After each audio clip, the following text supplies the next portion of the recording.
Hey, what's up, YouTube? Today I'll be talking about why I always talk about atheism, why I make videos on atheism, and probably explain why atheists, a lot of them that always have to speak about atheism and speak out against religion.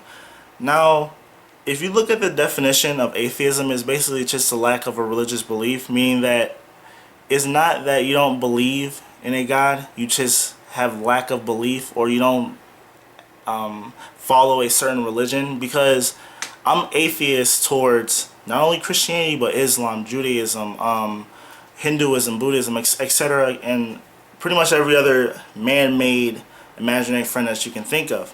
But I'm also agnostic because you can't disprove anything. I can't disprove that there's a purple elephant over there in the corner who is the creator of the universe. I can't disprove that. I can say that I'm God, and that'd be the same amount of proof that Christianity, Islam, or Judaism, or whatever religion you want to just pick or choose, I would have the same amount of proof that they have. If I just came out the blue and said I'm God, and if I wrote a book filled up with thousands of contradictions, well, if I did make my own religion, it probably wouldn't be contradictory. I'd probably try to have my shit come correct.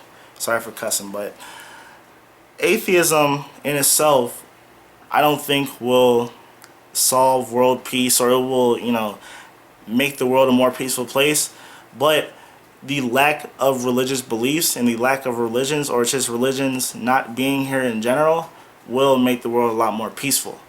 And then most of my friends who I know in college are humanists, which is pretty much the belief that everyone on this planet is created equal, and that through human action, through ourselves, through the advancement of science and medicine and reasoning and logic, that we will solve a lot of humanity's problems, and in the process make this planet a better place. That's why I'm a humanist. I feel that every person on this planet is, in a sense, my brother and sister, meaning that we should come together, and not, if we see someone or a country that has a lot of poverty issues, we shouldn't just, look the other way and say, oh, that's none of our business. We should help people. We should help people every day of our life. I always try to help people as much as possible, because I can do a lot for myself, and I guess at the end of the day I'll feel happy, but it makes me feel even better when I help someone else out through a problem or difficulty in their own life. Starting off with Christians, a lot of people will think that Christianity is somehow the most peaceful religion on the planet, and that's pretty much the exact opposite. Christianity might be, if not the most violent religion, and I say that because if you actually sit down and think about it, America is controlled by fundamentalist evangelical Christians, or a large part of our voting demographic votes for people who are extremely right-wing theocrats.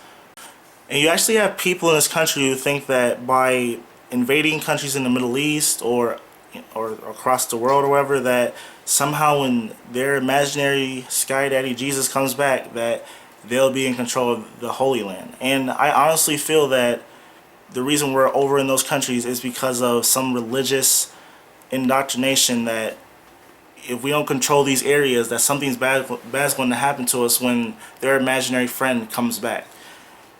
Because we're definitely not fighting over oil. I just pumped my girlfriend's gas tank today, and I can tell you now that we might have to sell some kidneys to fill up some tanks, because gas prices have not gone down since we invaded some of the largest oil producing countries in the world. Now, moving on to a branch of Christianity, which is the Catholic Church, who has the insane belief that their pastors are somehow not human beings, and that they should be celibate their whole entire lives and not develop relationships with other people. And in doing so, the Catholic Church we have seen the Catholic Church commit some of the most heinous, systematic molestations of children in the history of the world. There's so many things that the Catholic Church does that's messed up, and they can be doing things that could be better in society, but they choose not to.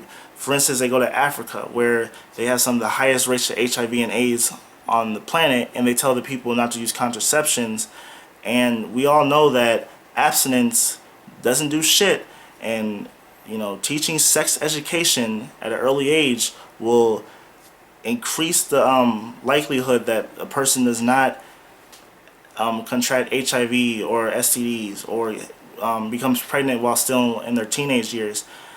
But instead they just go out and say, oh, no, no, no, you need to wait till marriage, and penis bad, vagina bad, that's only if you go into the bathroom with until you're married.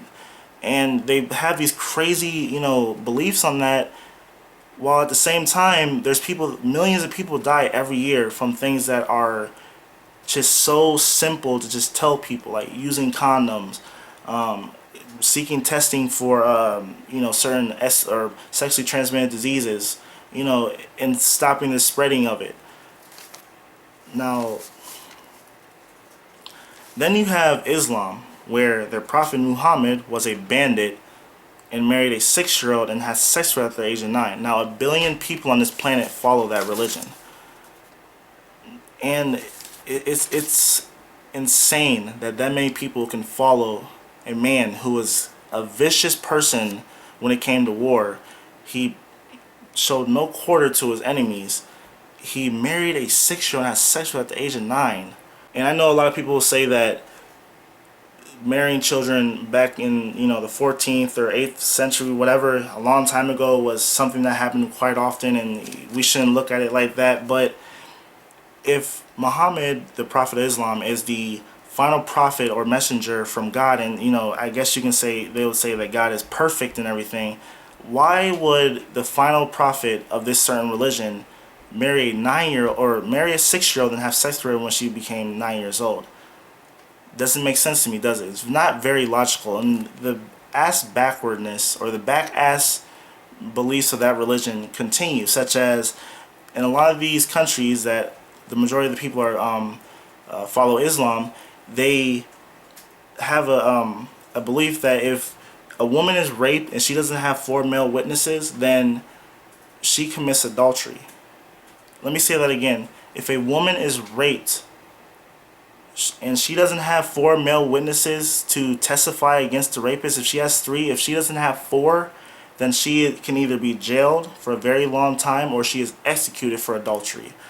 Insane. A lot of these countries in the Middle East have some of the highest human rights violations against women on the planet. And then they also have these crazy belief that praying 5 times a day to a box, and you can't eat bacon, or they're not allowed to eat pork because somehow it's a unclean animal, and their God thinks that pork is bad for you. But at the same time, they'll go out and eat other unclean animals, because if you want to be legit about your stuff, then don't eat any other meat on this planet. Because if you look at how our food is processed, or how our food is handled in the food industry, there's really no difference between the nastiness of the production of pork or beef, or certain types of fish. If you watch Food Inc., you know what I'm talking about. That's right. Now, if you look at the religion of Judaism, which is pretty much like Christianity without the New Testament and the magical fairy tale of Jesus, this religion, which has faced tremendous persecution throughout the history of humanity, they have an extreme religious, just crazy theocratic set of Judaism, which is called the Orthodox Jews or whatever, and they hold some of the most extreme misogynistic views towards women I have ever seen. Now, in Israel, the Orthodox Jews, all they do is just pray all day and study their holy book, and they expect the people of Israel to support their lives, and they don't want to serve in the military. And it's all due because of their religion. A lot of the Orthodox Jews actually believe that the state of Israel, which I don't know how you guys opinions are on the state of Israel. Me personally, I'm not going to really comment on it because it's a very complicated situation. That's for another video. But these people, they actually think that it shouldn't be there, while at the same time they actually live in that country. But I've heard some like stories about how in one city they took down every billboard that had a woman on it because the Orthodox Jews pretty much protested to this, I guess, city council or whatever, to have all the billboards with women on them taken down. And also there's another story where a female Israeli soldier got on a bus and a group of Orthodox Jews got on the bus and they actually told her to get to the back of the bus. Now this woman is fighting for her country, right? And because of your insane batshit religion, you think that she's somehow a lesser of a human being. And what happened was she refused to get up. She said, "Fuck off."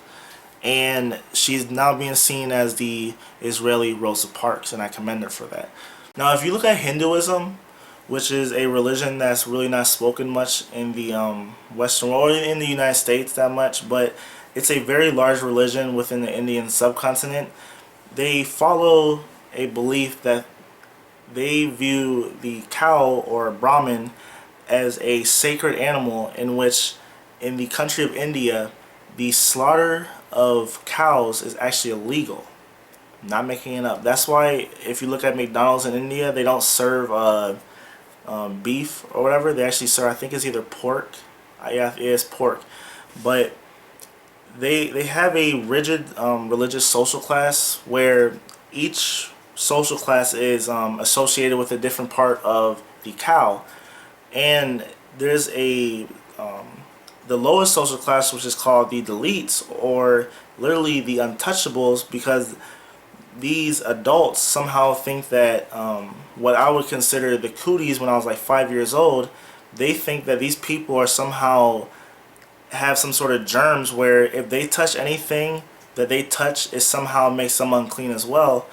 And there's been cases where there's been a huge murders and atrocities against the deletes because they're born into a religious social class which makes them outside of this religious sacred animal. And I feel that that within itself is extremely irrational. To dehumanize a person because of your religious belief and thinking that a cow is somehow a sacred animal, and that because your religious social class is part of the head or the ass of the cow, then and you have the right to discriminate or actually persecute a group that is not part of the cow. I don't understand that whatsoever. Well, actually I do, because it's religion. It's irrational and makes no sense whatsoever. Now in closing, a lot of people will watch this video and have differing views on it, but in all honesty, when I look at humanity as a whole, I don't see people, I don't see race, I don't see gender, sexual orientation, I see just people.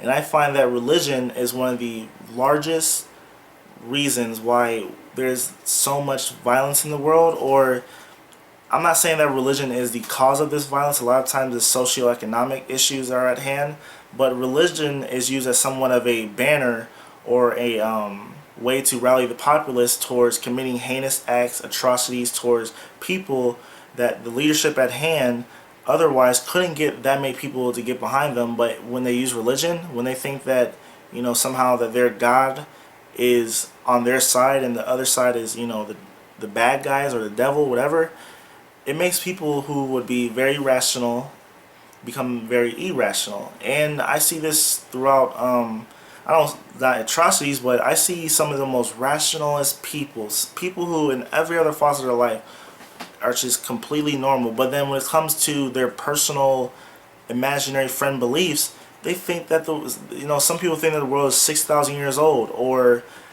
there's literally talking snakes, or a man who is 600 years old put every animal on a boat 400 feet long. That's the size of 1 1/4 American football field, and somehow this 600-year-old man and his 2 sons and daughter and his wife or whatever put every animal on a boat that big. And then just the Prophet of Islam, how he married a 6-year-old and then had sex throughout the age of 9, and then it's just continuous, just heinous acts of oppression towards other people. And I think that through the lack of religion. Not even, I don't think atheism brings world peace, because atheism is just a statement that you don't have any religious beliefs, but religion is a huge cause of injustice, inequality, and atrocious acts of violence and disregard for human life. And it's been shown throughout the history of our existence. And that's all I gotta say. Thanks for watching. Subscribe, like, comment, and have a nice night.